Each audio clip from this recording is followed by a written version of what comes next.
जय श्री राम दोस्तों। आज फिर सुनते हैं एक और नई कहानी जो कि एक असम की लोक कथा है। किसी समय में एक अमीर आदमी रहता था। उसकी दो बीवियां थी, बड़ी वाली लागी पंजीता और दूसरी छोटी वाली अलागी जिसे दूर कर दिया गया होती। दोनों बीवियों की एक एक बेटी थी।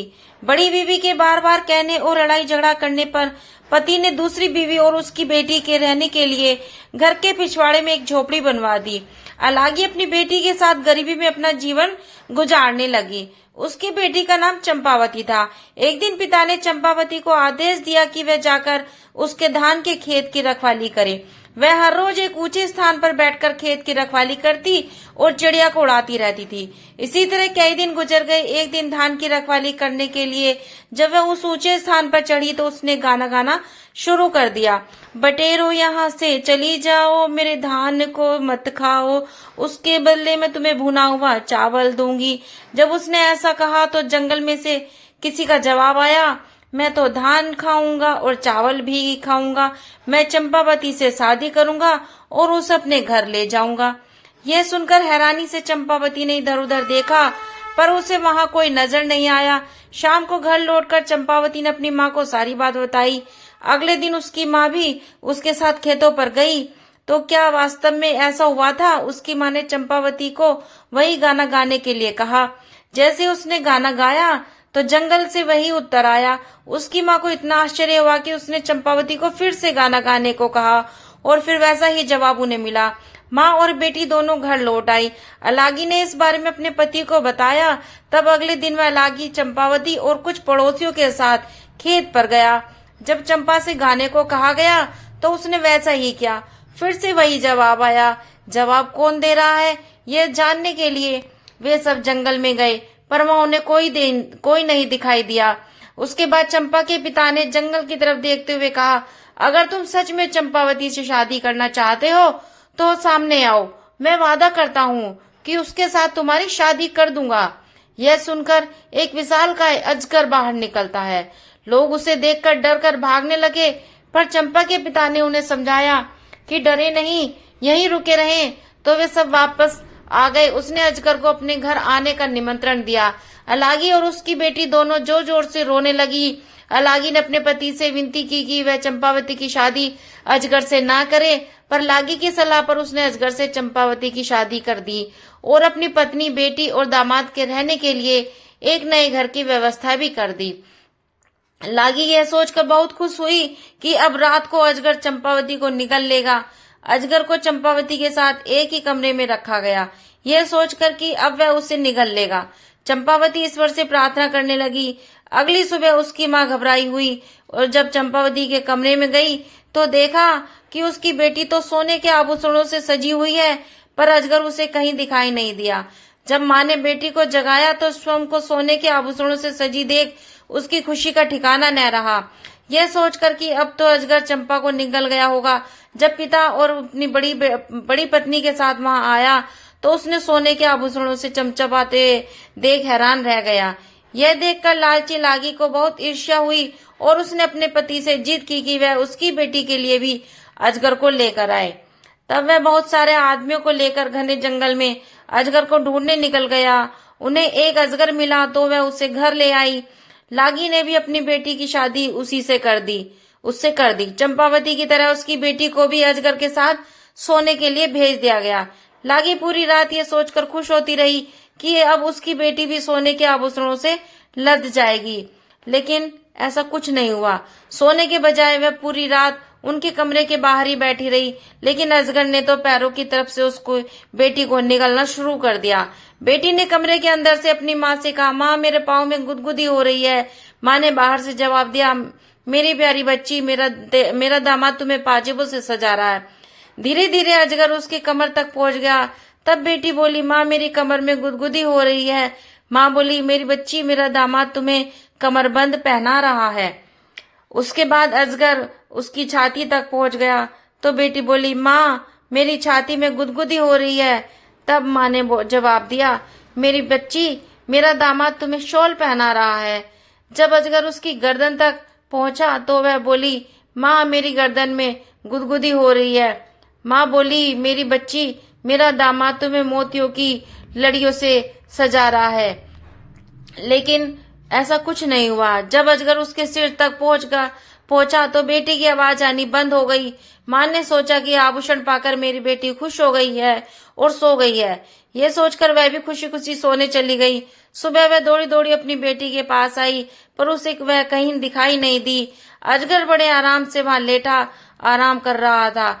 अलगी की बेटी को निगलने के बाद उसका पेट फूला हुआ था। यह देख उसे एहसास हुआ कि क्या हुआ, और वह दहाड़े मारकर रोने लगी। उसके रोने की आवाज सुन पति दौड़ा दौड़ा आया और पूछा कि क्या हुआ। जब उसे सच का पता चला तो वह सिर पकड़कर वहीं जमीन पर बैठ गया। अलागी और चंपावती भी रो रही थीं। सारे गांव वालों ने पति पत्नी की बहुत मजाक उड़ाया और उनके लालच पर उन्हें धिक्कारा। सब लोगों ने मिलकर बेटी के शव को अजगर के पेट से बाहर निकाला और उसका दाह संस्कार कर दिया। उसके बाद तो लागी और उसके पति को अलागी और चंपावती से इतनी नफरत हो गई कि वे दोनों उनसे पीछा छुड़ाने का तरीका सोचने लगे। एक दिन वे अपने हथियारों के साथ उन्हें जबरन घसीटते हुए जंगल में ले गए। उन्हें बेहोश करके वे उन्हें मारने ही वाले थे कि तभी एक अजगर आया और उसने उन दोनों दुष्टों को निगल लिया। अजगर ने बेहोश माँ बेटी को उठाया और जंगल में ले गया। अगले दिन जब वो उठी तो रोने लगी। एक अनजान जगह पर उन्हें डर लग रहा था। अजगर उन्हें दिलासा देते हुए बोला, तुम दोनों को चिंता करने की जरूरत नहीं है, मैं तुम्हें यहाँ लाया हूँ। फिर उसने रात की घटना उन्हें बताई। यह सच जानकर दोनों को कृतज्ञता प्रकट की। उसके बाद से तीनों खुशी से जंगल में ही रहने लगे। कुछ दिनों बाद अलागी अचानक बीमार पड़ गई और उसकी मृत्यु हो गई। चंपावती अब अकेली रह गई थी। अब एक दिन जब अजगर बाहर गया हुआ था तब एक बूढ़ी स्त्री वहां आई। चंपावती ने लंबे समय से किसी मनुष्य को नहीं देखा था।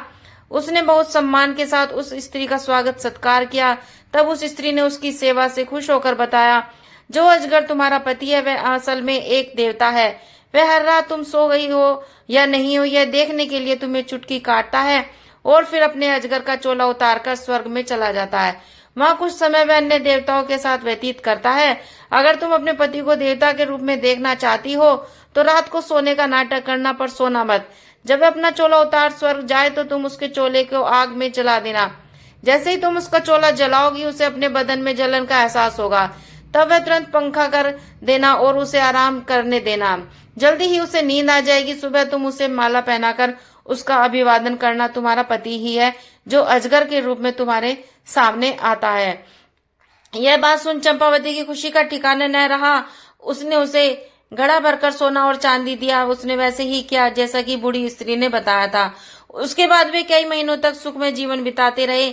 एक दिन जब उसका पति घर में नहीं था तब वह बूढ़ी स्त्री फिर आई। चंपावती ने उसका स्वागत करने के बाद उसके आने का कारण पूछा। वह चालाकी से बोली, मैं तो तुम्हारी भलाई के लिए ही यहाँ आई हूँ। कल दोपहर तुम अपने पति से एक थाली में खाना साथ खाने को कहना। जब तुम दोनों एक साथ खाना खाओगे तो वह तुम्हें आकर्षण में इतना बन जाएगा कि फिर कभी भी एक पल के लिए तुमसे अलग नहीं होगा। जब तुम खाना खा लो तो उससे कहना कि तुमने उसके मुंह के अंदर बहुत सारे गांवों को देखा है। तब तुम उससे पूरा मुंह खोलने के लिए कहना ताकि पूरी दुनिया को तुम देख सको। वह तुमसे नाराज होगा और कहेगा कि तुम उसे या पूरी दुनिया में से किसी एक को चुन लो, पर तुम कहना कि तुम दुनिया को देखना चाहती हो।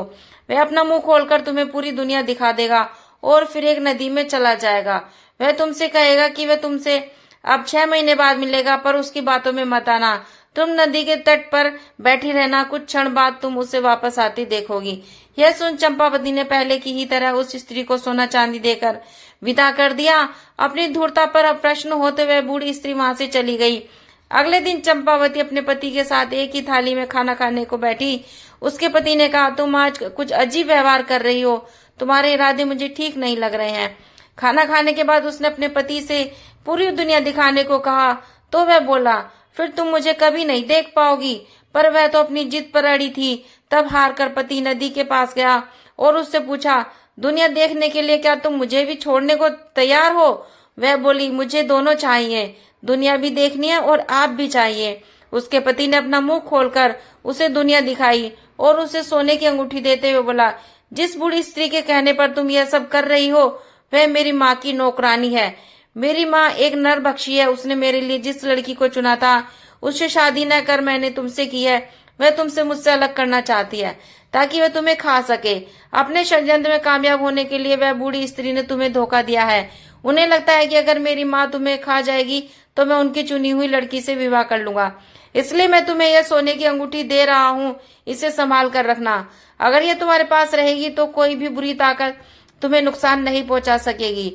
अगर अंगूठी तुमसे खो गई तो मुसीबतों में घिर जाओगी।